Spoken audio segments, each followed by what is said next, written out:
Round with Gitcoin and the funding round for projects related to the meta crisis. I was at that time, in fact, the page said, okay, this is a course that we're going to try to launch.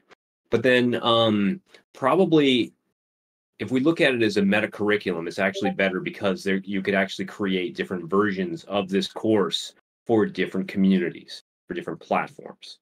So we're looking at what are those elements to understand the meta crisis, to frame the meta crisis. And in fact, I have here a course outline that I could drop the link in the chat here so you guys can all see it. Just a moment. Where is that chat? And also feel free to share your screen. If you want. Oh yeah, I could do that. Just a moment. Share my screen. Ours got you on the link. Are you guys seeing the screen? I'm also recording just in case on my own end, but it would be nice to have a recording in a higher quality. Mm-hmm. Well, are you guys seeing the screen? Okay, so essentially, like any kind of a course, more concrete course, even though there could be definitely different kinds of concrete courses for different audiences, depending on what sophistication level they're at, what framing they are, and there's different like sub-communities and cultures that we have to consider. But if we're looking at the meta crisis, okay, there's a certain framing that we need to have. We need to recognize the interconnection between the natural environment and threats to that, and those existential risks to our livelihood on that basis, and that needs to be foregrounded. But we also need to look at the interconnection that has to our economic, political systems, and also the sociocultural framework that we're living within, and also that just the need for a more broad-based educational and lifelong learning. Okay, so that's the initial framing. That's part one. And part two is that we need to look at how, even though that I think that there is quite a significant amount of understanding that there are these risks and threats, even among some pretty famous people like, Greta Thunberg or whoever, right? Elon Musk, I guess, right? But they tend to be pretty simplistic in their approach and how they conceptualize the problems or the issues or the solutions.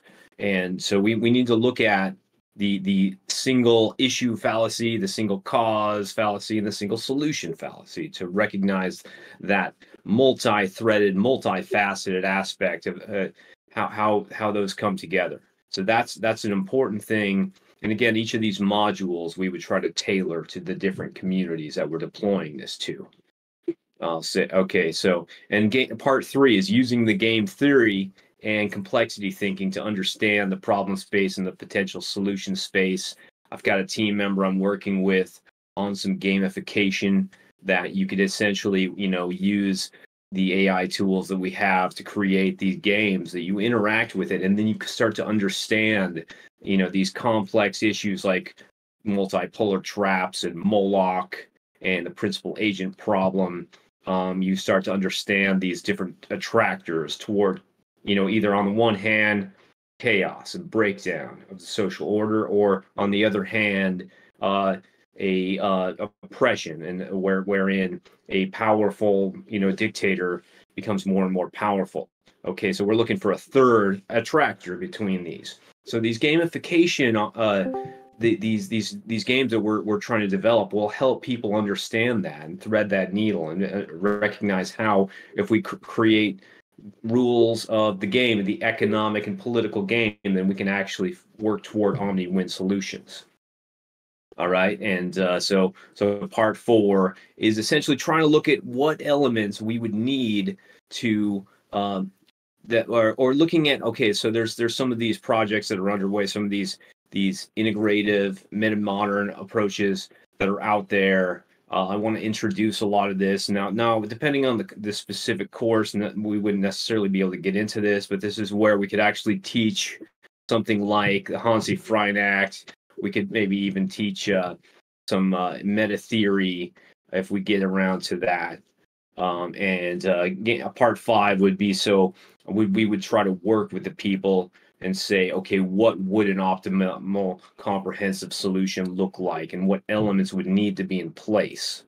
So some of this could, in fact, manifest as kind of a hybrid between a course, an online interactive course, and kind of like a consulting model. So I would like to work with people who are in positions of power, influence, and authority so that they can recognize a greater context that begins with their levers of power that are available to them. They can address the problems at hand that they see, but also look at that greater context and try to protect the natural environment, human rights, and work toward more fundamental reform, in an organized way. So I guess that's the vision that we have in mind. Essentially, all right. So I don't know if you guys have some questions about any of this. It's not really a question, it's more of a quick comment, because this is mostly Daniel Schmachtenberger. It is Rebel Wisdom. It is the what is emerging and future thinkers. Like this scope of work, it's been like 10 years of evolution. I would also add Vinay Gupta and Daniel Pinchbeck and psychedelics and Burning Man culture and new economy system. It's like the synthesis of many years of cultures and research. And now we just have this great reset, New World Order, Agenda 2030 and the World Economic Forum, Davos, Rothschild, Rockefeller. So now this is the moment when this is like a singularity activation with exponential AI. So yeah, this is just a quick comment. I truly appreciate your work. We were discussing Harvard Institute of Metacrisis, because that would give some credibility. I've submitted Metacrisis for the word of the year because everyone is waking up to this, reality. And we need to get some Wikipedia definition and maybe put us on the homepage of Google. So yeah, now it's about the scale. But look, I don't want to take too much space. These were just some very raw, unprocessed comments. Yeah, excellent. So you're right that, for example, Harvard doesn't study the metacrisis. I'm not aware of a project underway. Now there are some people. There's at least one person who works for Harvard, who is also a member of the Consilience Project, where they're doing that. So those haven't come together yet, as far as I know. But and then it would be good to create a Wikipedia page for what is the metacrisis, because I don't think it's there. But on this specific initiative here, we could have versions of this course targeted toward people in positions of power and influence and authority. We could also have versions of it that are targeted towards some of these new emerging movements, these grassroots movements, so that they can become more effective. So, I mean, kind of a little bit of, I guess, partial rebuttal to Bucky Fuller's contention that you can't reform a system. You make it obsolete with a new system, Okay, so I kind of think that we need both. And I was, some of you guys saw, I posted on some social media sites yesterday, talking about that, essentially, that you need both an emanation from above and an emergence from below happening kind of simultaneously. Or at least I was driving from John Vervaeke's presentation to the Consilience Conference a few months ago, and I was essentially applying that to these projects that are attempting to address the meta crisis and saying, okay, we have these some status quo. We have institutions that are within the status quo, and that we can try to enlist them to cooperatively work toward more fundamental change while we try to replace them and make them obsolete with some of these emergent movements, because I think we need them both to happen simultaneously. So that with this meta crisis, meta curriculum, it is okay, what are just all the modules that we can conceptualize, and then there's a process through which we would make a more concrete specific versions of the course that are deployed and targeted toward different communities and people in different areas of this economy, both the emerging movements and within the status quo itself. I don't know if that's realistic, but this is, I'm kind of a big thinker. I want to think, what can we do? And one of the biggest challenges I've run into is trying to get resources to actually do this. And also some people are asking me questions that I don't know how to answer, like how are you going to sell this to people in positions of power and influence and leadership, like government elected officials or bureaucrats or business leaders? I don't know. Actually, I don't actually know. They have but I'm working on it. And this is a big organization immune system. Every big organization is slow to change. And when you said about the different versions, do you have a versions for a 5-year-old? Because this is a dense material, and I have kids. They are 11 and 8, so I want to have a version for kids. And at some point, this will be like on Netflix. And as I said, that's a good point. Yeah. So that's in fact that's one of the things I was looking at with that essay I posted yesterday. Which for one thing, I did post it to Integral Life. I don't know if anybody's a member there of the forum, but I can post that link here. But also, so looking at that sophistication spectrum, and okay, so there probably is a minimal level of where you need to be in order to understand that just any kind of complexity where you can meaningfully talk about the meta crisis. But I do think we can bring this to secondary schools. We can do that, teenagers, and maybe preteens. But so I mean, it would be great if we could get a lot of this into as young of classrooms as possible, so people can start to think, kids can start to understand the natural environment, can start to understand the interconnected and nature, and how their communities and how they structure their communities are actually connected to how well we are protecting the natural environment and how well we're protecting human rights and stuff like that. All right.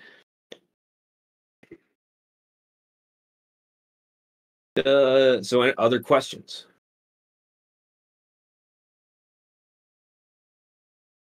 Hope I didn't blow everyone's mind too much with this. This is awesome and much needed work. Appreciate what you all are doing. Are there any other questions? Anyone's welcome to hop on and ask any questions you might have, or type them in the chat and I'll ask for you. Yeah, whatever you want.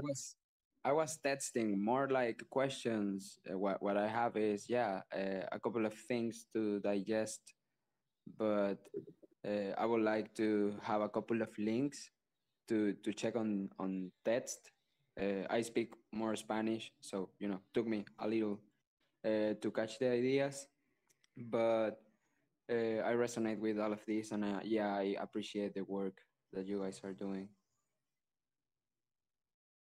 Yeah, I know the feeling, because I sort of understand Spanish, and it kind of hurts my brain when I'm hearing it for too long, too fast. My brain goes into overdrive mode because there's buffering going on. So yeah, what I say is that I don't have RAM memory. I would say that it's like I'm trying my best. So I will appreciate some resources, but I think that I read it something about allowing people to express their spirituality, and that's great. To also talk about these topics on these terms and this context, because it's part of integrating that trinity of art, science, and spirituality. At the end, what we think, what I think that we're doing here is doing bridges for bridges, and building um, relationships in a different dynamic from what we had before, with the use of the technology and human values, and how we can put our human values, and how we can create templates to put our human values in action.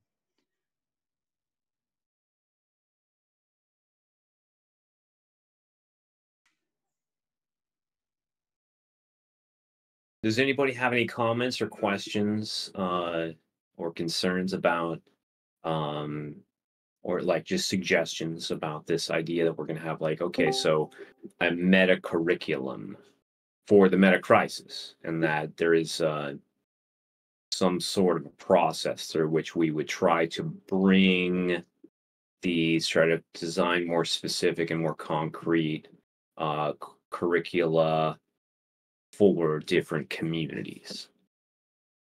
I have a little bit of input. I mean, I think we've been talking about this a little bit already, but when you do bring in resources to build it and teach it, I'd really recommend, I don't know if you're already thinking about this, but having Indigenous instructors and like diverse people writing the curriculum, because of the, especially, you know, as you're talking about, you know, wanting to teach it in different, you know, pockets of society and stuff that will help it resonate with people. And you'll get, like, in some cases, like deeper holistic and like cultural kind of long-standing practices and stuff that have roots. So yeah, just a suggestion to include that in the like leadership squad as you build the community around it. That's good, and I think that it comes down to a balance with what community we are deploying this to. Some of which they are going to want to look at like the real intellectual side of things with the gamification, and some are going to want to look at deep ecology and the history of the land and the people. And so when we talk about, you know, the I was showing you guys the assessing the integrative and meta-modern approaches. There is an implication when I talk about that we're including the Eastern philosophical and spiritual traditions with the Western, and also the indigenous. That's implied with that. And we could do more to foreground or to bring to fully integrate those indigenous perspectives. Super awesome. If there aren't any more questions, I want to make sure to be respectful to our other guests and get moving on to the next guest. Brandon, thank you for presenting. Really awesome. Great work. I expect many of us to either be involved or at least be keeping up with what you're doing. All right. Thank you very much. Yeah, thank you. Next guest was actually set for 50, so I'm not sure both of them are here yet. Okay. Do we have one of them? Daniel's not here yet. Yeah, Daniel had a previous engagement that overlapped, and so he wasn't sure if he was going to make it or not. So I can most certainly just start, and then if he shows up, then he can fill in things that he has to say as well. Okay, great, Corey.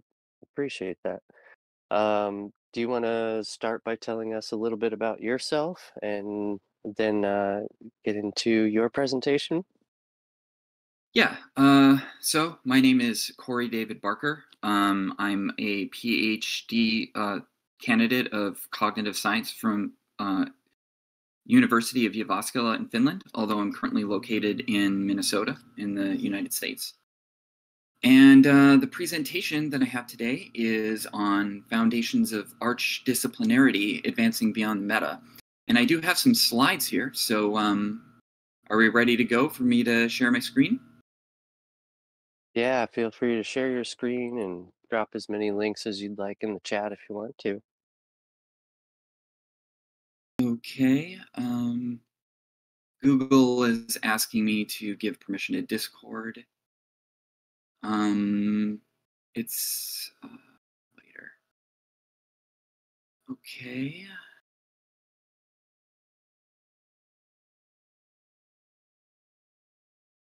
And actually, Cory, I'm sorry I didn't already have you as a speaker role. I just gave that to you. There we go. Okay, here we go. Can everybody see? Yes, Foundations of Arc Disciplinary. Okay, it's full screen. Yeah. We good? Full screen now. Yeah, looks great. Okay. So in addition to this, we actually have a booklet, also called Foundations of Archdisciplinarity. And this presentation here, I gave at the Consilience Conference, which was back in March, I think March 17th. Greg Henriquez had a conference, and I was one of the key speakers there, presented this. And so I'm going to actually start by talking about some things that were in that booklet itself to kind of lead in. So we're putting forth the notion that the meta crisis isn't just a crisis of meaning for the general public in terms of understanding big picture problems that we face, but it's also a meta crisis occurring among those who operate in the meta-theoretical and unification meta-theoretical landscapes. So while such big picture approaches attempt to draw a big circle around and synthesize and hold all human knowledge and doing into coherent frameworks, they each have limitations in explanatory and influential power and demographic reach. So this is ironic and tragic that the authors and communities who champion different unification frameworks have not unified with each other on the global front to face our species' contemporary challenges in a kind of comprehensive and organized way. So we can talk about like big picture problems that we're facing on a large scale. For example, extinction rates are up 1,000% higher than any other time in history. We've lost 69% of all wildlife on Earth in the last 50 years. We're reaching criticality with global warming. 8.5% of the world's population lives in extreme poverty.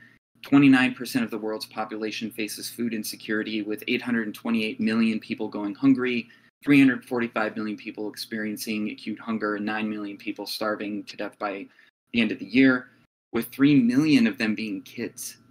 160 million kids are exploited in child labor worldwide. In 2022, over 100 million people were displaced by war. 10 million people die from cancer annually. Civil unrest increased 10% in 2021. The impact of violence economically was $14.96 trillion. That's 11.6% of the world's GDP, or $1,942 per person in military spending. So as ancestors of the future, we have to ask what kind of ancestors we want to be. We have the most integrated, comprehensive, coherent models of the world and the universe available to us. And we already have many answers for how to solve our species' challenges spread across these collected works, and strong leads to follow where we don't. And while there have been some pocket cases of individuals and groups exploring this uncharted frontier of the space between these big picture frameworks, there hasn't been a formalizing naming of the space and organizing about this at the scope and scale that's required to turn the tide. So many have been on the front of trying to make the world better, and we have made the world better in a lot of different ways. These big picture frameworks have been applied, but it hasn't been enough. It just hasn't been enough. And so what we're proposing with ARC is to put aside our differences and combine our collective intelligence and collective works across these communities to cooperate, to find and implement real-world solutions to the kinds of challenges that we face. And they're super, super complicated. They're super complicated. So this is the mission of ARC. So I'm going to go through 3 things here, and you know, if I run a little bit over, feel free to stop me, because you know there's a bit here, but I'll try and move through this as quickly as I can. So 3 topics: introduction to archdisciplinarity, arches across the meta, archdisciplinary study and practice. So we'll start with the introduction. So there's 3 terms. Archdisciplinarity is the scope of scholarly inquiry that treats big picture theory of everything unification meta-theoretical frameworks as units of analysis. Arch theory is a scale of theory that builds on and synthesizes across big picture frameworks. And arch modernism is a stage of social evolution that is generated by people coming together towards unifying across unification frameworks. So first with the term arch disciplinarity as a scope of inquiry. So when we look at the evolution of human understanding over time, there are emergent scopes that build on the previous. So disciplinarity, everybody kind of knows what this is. It's centralized in a specific domain. Interdisciplinarity works across 2 or more disciplinary scopes to try and understand and solve a problem. Transdisciplinary is the inquiry across all disciplinary and interdisciplinary scopes. So this is when we start getting big picture frameworks that try and describe how everything fits together so that they can use that to try and solve problems. And arch-disciplinarity is a term that we're introducing, which is an inquiry across all transdisciplinary scopes that we can find. So along with these terms is the term arch theory as a scale of theory. So of course, a theory is a proposition about what's true with supporting evidence. And a meta-theory, there are a lot of different definitions that people give, but here we're going to go with theories that are self-referential or building on one or more other theories. See, there's a maybe perhaps a typo here. And then unification meta-theory, a theory that synthesizes across any and all theories into a coherent architectural, processual, or calculatory unification framework. An arch theory is a theory that synthesizes across these unification meta-theories. So this is what we mean by advancing beyond the meta. And I'll touch on this a little bit later too, but I'm going to say it now. We don't mean to replace meta-theory or unification meta-theory. We mean to build on their equilibriums, build on their strengths, combine them together, the best of what they all have to offer, which is related to this topic, arch modernism. So I'm sure many people here have heard the term meta-modernism. When we look at history and the evolution of culture, we have pre-modernism, which is primarily based on worldviews of religious notions, modernism, which is primarily based on worldviews of scientific notions, postmodernism, which basically says that different people follow different methodologies and they arrive at different conclusions, and so knowledge is all relative and situational. And then metamodernism, which is a sensibility of saying, but yeah, you can take all these different methodologies of different ways of knowing, you can show how they're related to each other in a larger coherent framework, and you can apply them jointly together to help solve problems. Archmodernism is a newly emerging sensibility. We don't fully understand it as there have been small pockets of folks who've been doing it, but you need to have a variety of different ways that people enact something in order to have enough diversity so that you can do comparative study and understand it and identify its underlying characteristics.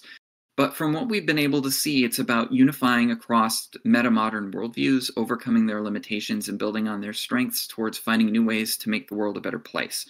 Understanding the limitations of these transdisciplinary meta-modern sensibilities and frameworks, and taking the best of what they all have to offer in making something new. Doing science, understanding what didn't work and improving on it. So we're moving on to arches across the meta. So what are arches? Arches, in terms of etymology, is a structure supported by extremities, chief and principal, roguish and mischievous. The roguish and mischievous part comes in when you have differing points of view. For example, the story of the jester that's walking down the road, and the two guys on both sides of the road see a different color hat and argue with each other. We're looking at synthesizing the diversity of different points of view. And so arch, in terms of structure supported by extremities and chief and principal, if you can think about the actual shape of an arc, like if you consider all the bricks to be different meta-theoretical views or meta-modern sensibilities that we need to have all together to hold the whole shape. So arches, by definition, are archetypal universal patterns that hold across unification meta-theories. So this is not meta-meta ad infinitum. This is a new kind of thinking, a new kind of coordination that's describing the fundamental properties that hold across the meta and across the meta-meta. And we believe these are candidates for universal laws. And the reason I have archetype here is because the arches that we describe, we mean in a sense of being archetypal, that they're the first forms of the original patterns from which other copies are made. So people are attempting to describe how the entire world fits together and all the systems are related, and they employ specific universal forms in order to describe it. And we can look across these different frameworks to identify what these patterns are and get really clear about what they are and how they work. So I'm just going to I'm not going to go through every single reference I have here, but just to speak to some of these, we have universal calculability seems to be an arch. So when talking about universal computability and computation, people like to say, oh, well, you're just referring to people as being like computers and people aren't like computers. But actually what happened historically is that there were folks that were trying to understand the fundamental properties of cognition, and then they were able to understand how it worked, and then they implemented it into machines. And so what we mean to say by universal calculability is that there are units that have relationships with other units, and then the relationships have relationships with each other, and then this forms a system, and the system becomes a new unit, and then the process repeats fractally, and then this is what creates complexity. And so with complexity, we have horizontal complexity, which is how many units exist at a particular level or a tier. And then you have vertical complexity, which is you coordinate the components at a given horizontal level into a higher level. And then there's diagonal complexity, which is that the output can be the input at any other given level. We also have identified integrative levels. And there's a whole history of folks who have contributed to understanding what this is. I make specific reference to Kleinberg here. He did a collection of integrative level frameworks for his PhD dissertation. He collected like over 100. I think there's actually like 150 different references he found to people trying to describe what integrative levels are, and he was able to summarize it. And then universal architectures and universal processes. I'll talk about these in relationship to each other. So when we have units and we have relations, we're talking about architectures, and we're talking about processes.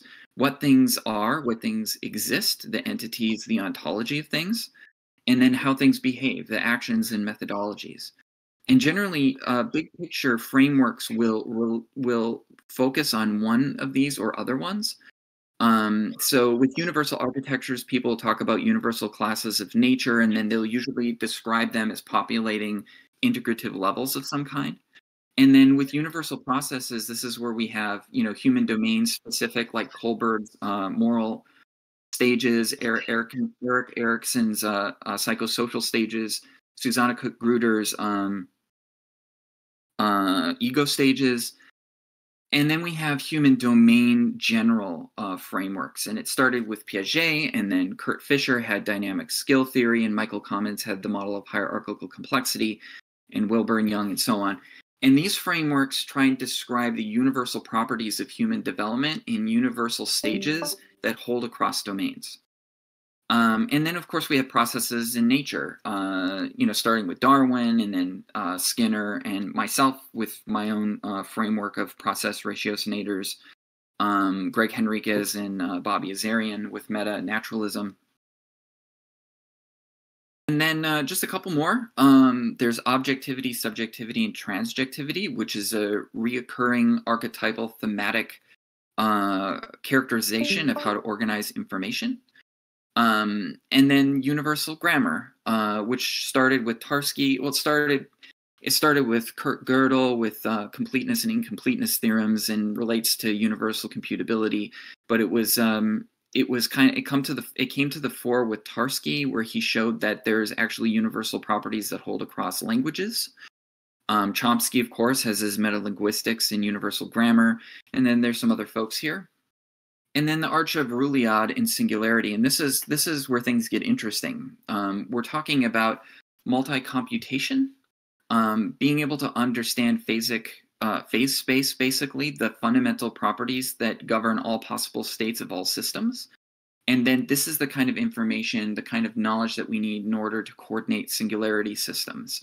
And this is where things are going. This is where things are headed. So archdisciplinary study and practice. So what constitutes a unification meta-theory? This is kind of an abstract concept, so we'll return to it here. It's any unifying architectural, ontological, or structural schema that attempts to capture the entirety of how the world works or how the universe works. Unifying processual, methodological, or transformative schemas. And then calculatory, functionative, or recursively formulaic schemas. And these are usually, calculation is usually, combining architectures and processes together to show how it creates this fundamental characteristics of how systems in general operate. And then, of course, many of these frameworks are stratifications or plexifications consisting of integrative levels in complexity, and then universal classes that populate any of the above. Comparative research, these are things that we're starting to do, looking across history, location, authorship, cultural, institutional, and social contexts. Comparative analysis along one or more previously identified arches. Excuse me. And then full one-to-one comparative analysis between two or more big picture frameworks with a fine-grained level of analysis. What's same, what's different, what's opposite, towards synthesis, discovery, and validation of these arches. So we're kind of coming to the end of this here. Preservation and advocacy. So transdisciplinary unification meta-theories and meta-modernism are our building blocks. Different frameworks answer different kinds of questions with different kinds of explanatory power. Archdisciplinarity means working across meta-ontological and meta-methodological and meta-epistemological pluralities, and establishing common ground and commonalities between these different approaches. This comparative analysis can be done and alliances made without making ideological commitments. And that's a really important point because sometimes people don't want to work with certain groups or certain frameworks because there may be some things that they agree with, but then other things that they don't. Or maybe a particular group seems a little bit cultish and they don't want to have associations. We need to be able to zoom out and recognize the strengths and be able to sort of divide out the things that are maybe things we don't particularly favor to be able to build on what they actually do have as strengths. We don't really have the luxury of competing and having frivolous little arguments about stupid shit when we have these big picture problems that we have to solve. So we need to have a different kind of an ethos, a different kind of a sensibility to encountering these kinds of challenges and trying to solve them.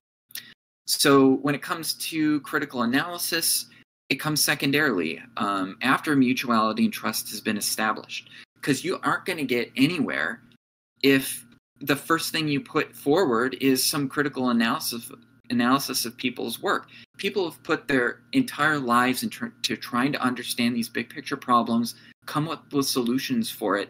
And if we come at them just like shitting on their work, they're not going to work. They're not going to work with us.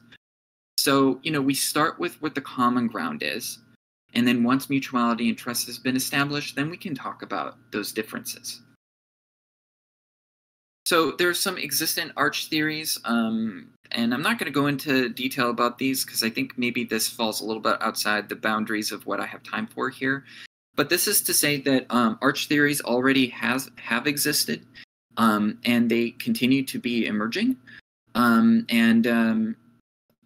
All the folks Baturing in here are a part of ARC. So Esper and Hargens, Headland and Dempsey are all part of ARC, and we have conversations and look at the relationship between what they're doing and the strengths of their arch theories. So this brings us to the Archdisciplinary Research Center, ARC.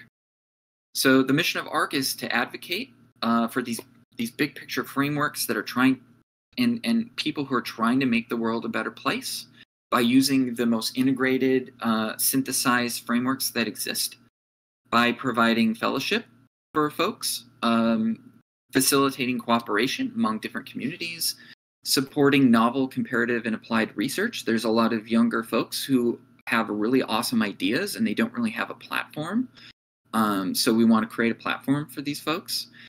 And then offering educational opportunities and consulting services for both individuals and varying sectors of the public.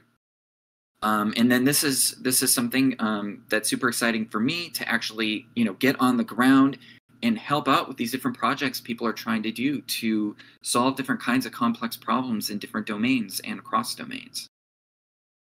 So that brings us to references. There's a bunch of them here, and you can visit our website, arc.voyage. You'll find the Foundations of Arch Disciplinarity booklet there. It's about 100 pages. Goes through everything here in more detail. There's a unification meta theory table at the end that cites, I don't know, there's like 250 big picture frameworks. And yeah, so I guess I know that's just a ton of information and I just smashed through it like at 100 miles an hour. But yeah, that's ARC in a nutshell. So I suppose we'll open it up to questions if anyone has any or comments. Criticisms are okay. I welcome good faith criticisms. Yeah. And then, does anybody have any questions? Work people are doing. Say again? I have 1,000. The last thing I was going to say also, any kind of projects or things people are working on, I'm also open to discussing how there might be overlap.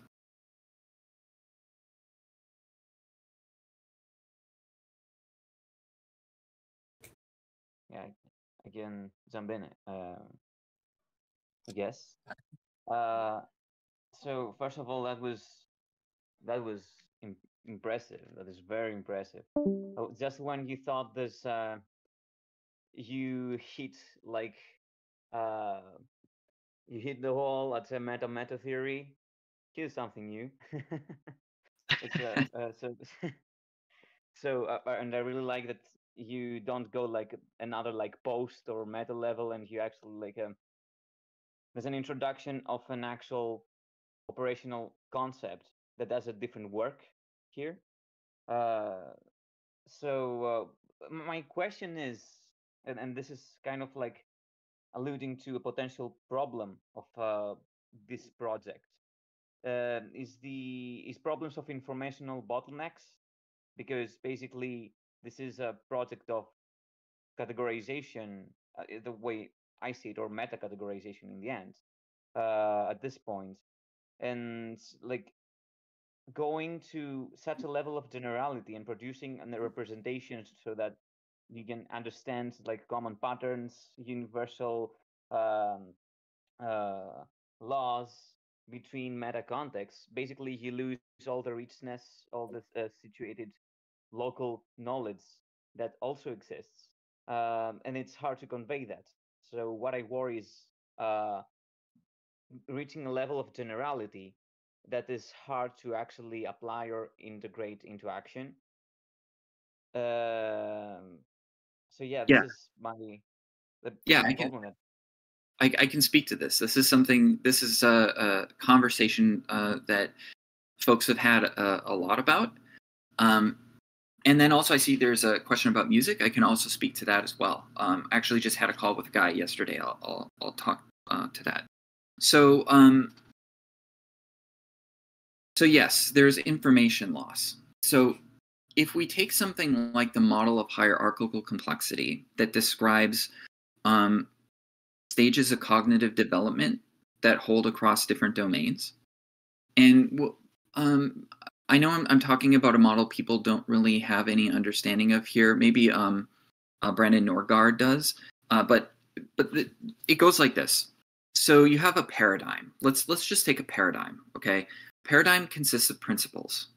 The principles are generated by looking at isomorphisms, homomorphisms, general rules that seem to hold across different abstract systems.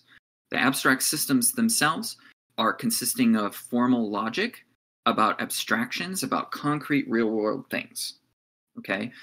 So if you are going to try and combine paradigms, you have to have a clear understanding of what their principles are and how they apply their principles to these abstract systems. You got to be able to follow it through down the line of the things that they coordinate.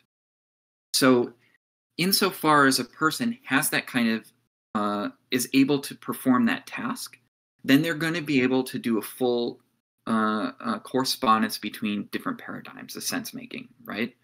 However, if a person has not yet developed the cognitive capacity to perform paradigmatic and cross-paradigmatic behaviors, let's say they're systematic and they only understand how to coordinate abstractions into systems, they're going to take components of sense-making of paradigms and they're going to downward assimilate it into the behavioral thought forms of lower order behaviors, and there's going to be information loss. So there's some pros and cons to this. The pro is that we can downward assimilate information deliberately to put it into a language that everyday people can understand. And it's a skill that we have to be able to build. We have to get good at it. But on the other hand, there's going to be information loss. But if we understand the universal processes of cognitive development and learning, once people come to grips at a lower stage of complexity of understanding something, then we can scaffold them upwards so that when they do get to the point, they're like, it snaps. And they're like, okay, I get it. I totally see now, like what it is you're talking about. So this is diagonal complexity. It's a higher order thing being the input of a lower order sense making. And so, yeah, my conclusion on that is that we have to understand how these processes work and we have to get good at doing it so we can scaffold folks. Does that answer your question? Okay, yeah, that's actually pretty satisfying. I mean, I guess like this is a perennial problem and it will keep on creeping in, but that's good enough. Oh yeah, and it will continue to be. Like, I mean, no matter how far along folks get in the stacks of complexity that they can coordinate, there's always going to be people being born and having to go through that development process themselves. So I think we have to have a certain amount of empathy and understanding that, like it's just, people are at different places in their development, different domains, and that's okay. And so when we're talking about singularity scope coordination, planetary singularity coordination, we have to understand that this is just going to be a normal part of the evolution of people, and then try and build better systems to help scaffold people where we know things end up. Yeah. I'm sorry? No, thanks. How some other questions too, if other people don't want to answer, I'll keep them to myself or share them privately. Well, since you're already on the line here, let's just do it. What's your question?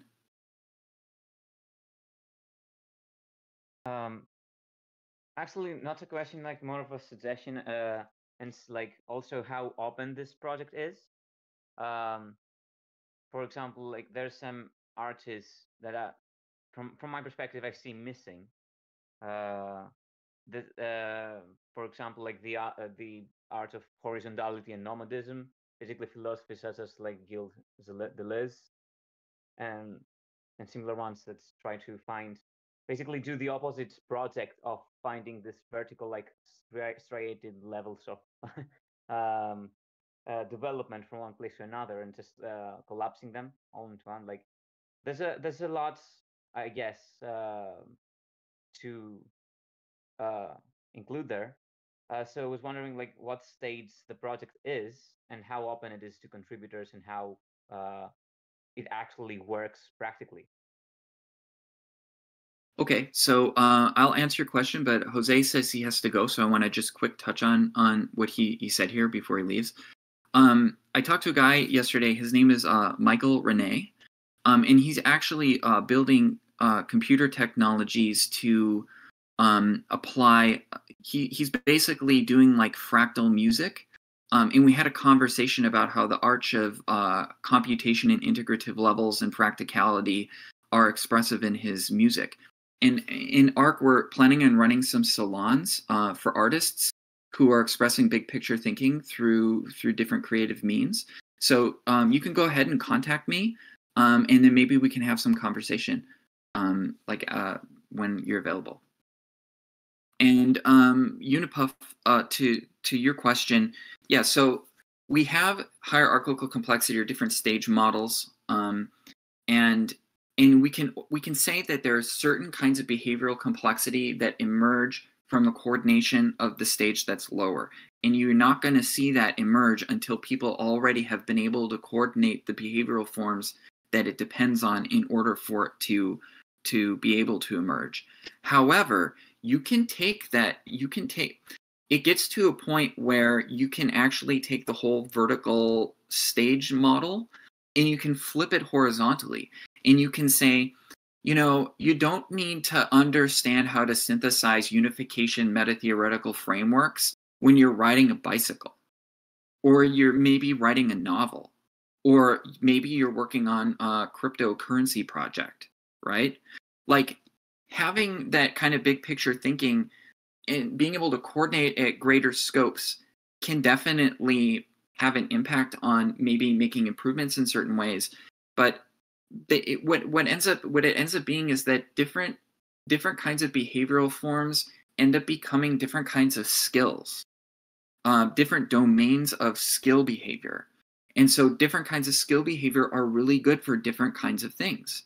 And so it's less about saying that a higher stage makes a person better, and it's more about how certain behavioral forms are better fitted for solving certain kinds of problems. And you don't need to be able to perform certain kinds of behaviors if you're not trying to do those kinds of things. Does that answer your question or speak to your comment at all? Not really. I was a bit more like about the practical aspects of ARC. I should have been a bit more clear. Well, I think at least what I said does speak to the practicality of it, because it means that we have to meet people where they're at and understand the kinds of behavioral forms that are specific to particular kinds of things that people are trying to do, and then get really clear about what the transitional process is of going one rank more complex so that people get better at coordinating. But I'll defer to if you want to return back to your original idea there.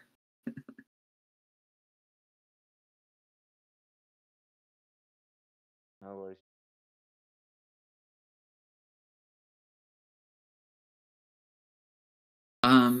Brandon Norgaard had a comment here, skeptical of the notion of arch modernity for reasons similar to those given by Hansi's Listening Society and Lena's meta-modernity. Both agree that meta-modernity would need to go more mainstream before we could even begin meaningfully envision an even more advanced cultural epic. So it just turns out that cultural sensibilities are they're not associated necessarily with time. We will see greater scope of a particular sensibility over time, but these sensibilities have kind of always been evolving with individuals and groups who come together with shared sensibilities. So yeah, I would say that meta-modernism is where things mostly are right now. This is that it is focused on the particular kinds of complexity where most people are developing in groups. And arch modernism doesn't replace meta modernism. It's a sensibility that people develop through on their journeys of increasing integration. So yeah, there will be pockets of folks who are arch modern, but I don't think that we're going to arrive at like a larger global scale arch modern sensibility for quite a while. first we need to move through the metamodern sensibility movement, and our ARC is entirely in support of these movements. And like I said in the presentation, we want to help coordinate, do what we can in service of these metamodern communities to help them be more successful in what they're trying to do. Not tell them what to do or try and make people be anything. Align with where people are and do what we can to help hasten the process along. Brandon, you have any response to that before I move on to the next comment here? Well, I suppose I'm still skeptical of that. Yeah, I mean, it seems like that maybe you could say there were pockets of, you know, something kind of like modernity in I don't know, ancient Athens and medieval Renaissance Florence or whatever, right? And that you even had some pockets of postmodernism in some academic quarters of late 19th century Germany, like where Nietzsche was hanging out. Like he was already feeling that vibe at a small level, you know, and then it goes mainstream eventually. And so you're feeling like we're in this meta-modern vibe, and that there's something that some people can kind of see the next level of what's going on, you know, that transcends and includes that. It's yeah, still, I mean, I guess I can kind of see what you're saying, but it's like it's yeah, it seems cart before the horse for me, you know. It doesn't seem to really like we can really speak about it yet. Yeah, we have a limited understanding about it. And I would say, and this has come up before, people challenging the notion of arch modernism. And, you know, after having conversations with other folks in ARC, basically it just seems like the best path would be that we should just all pursue our different ideas about it. And then we'll just kind of see which ones have evolutionary survivability, right? And then I think that would be the most healthy case, is that we have a diversity of different points of view about it. And then we all sort of reconvene at different times and keep having conversation about it. There's one guy in particular who's very antithetical against arch modernism as a concept. And my response to him was, you should pursue that. Like, you should go as far as you can with it. And if I find other people who also agree that arch modernism is bullshit, I actually want you guys to have conversations. I want you guys to develop your ideas as far as you can. Because as we're moving forward, we're casting a shadow and we don't really understand what's in that space. And so I think insofar as people are good faith actors, I think it's healthy for dialogue. Yeah.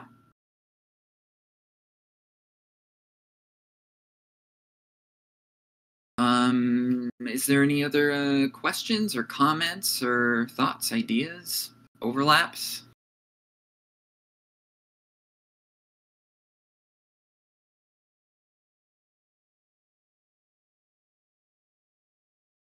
Okay, well, I guess I'll hand it to the moderators then. I'll ask one final question. So what is the next step for ARC? Well, we have a diversity of projects underway. We've already been running gatherings where we have people come together who come from different communities to have conversations and look for commonalities from their frameworks. We're going to be launching the Journal of Archdisciplinary Studies, where people who have big picture ideas, not just academic folks, but also independent scholars, can publish their work. Bringing it to the ground so people who maybe don't have a platform can publish something professional about cool ideas that they have. We also are going to be soon launching educational platform. And in the educational platform, folks who are far along in their work and, you know, published and have been applying the kinds of things that they're doing to solving complex problems will be having workshops and courses.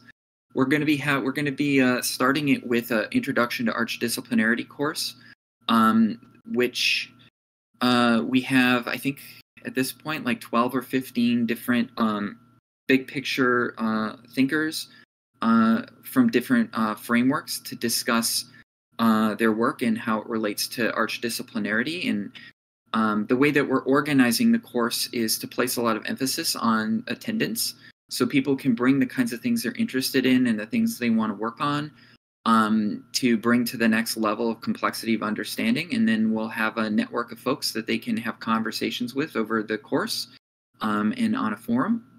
So, you know, people can do applied research and develop their theories in communication with other folks who have like-minded interests.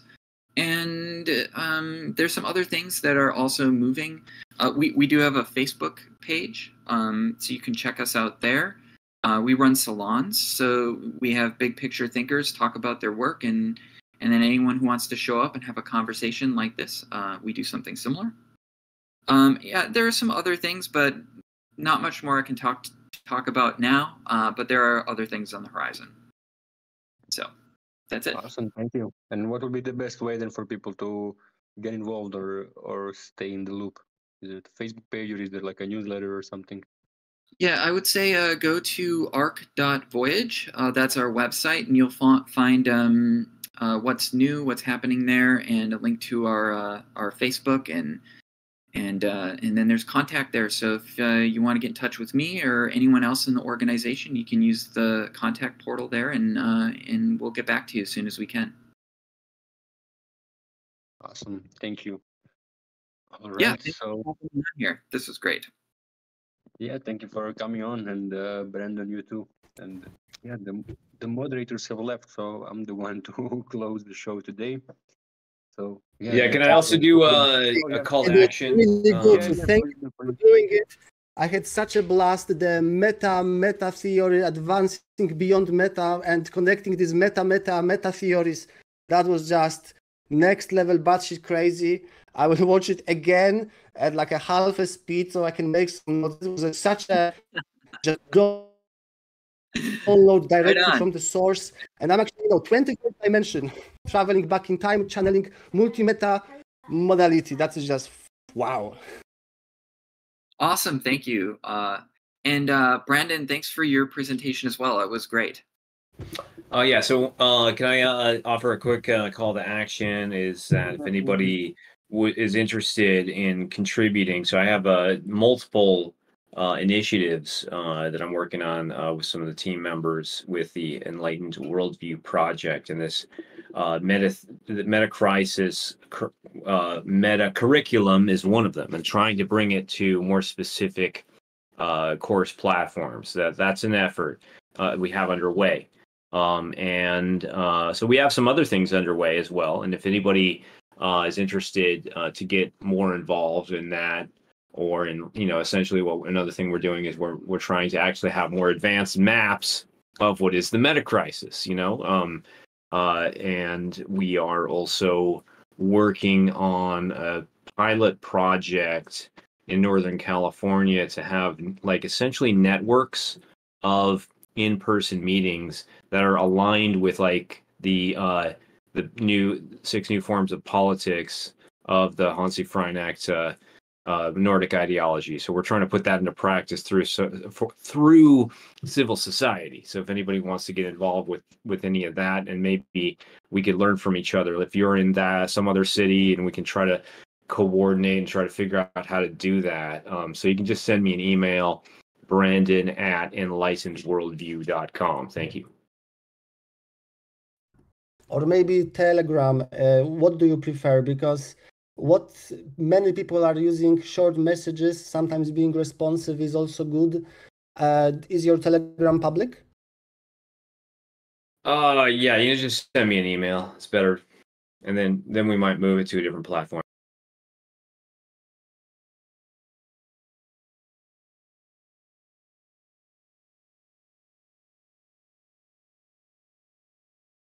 All right, thank you. Yeah, I posted the email in the the chat for anybody else to see it if they missed it.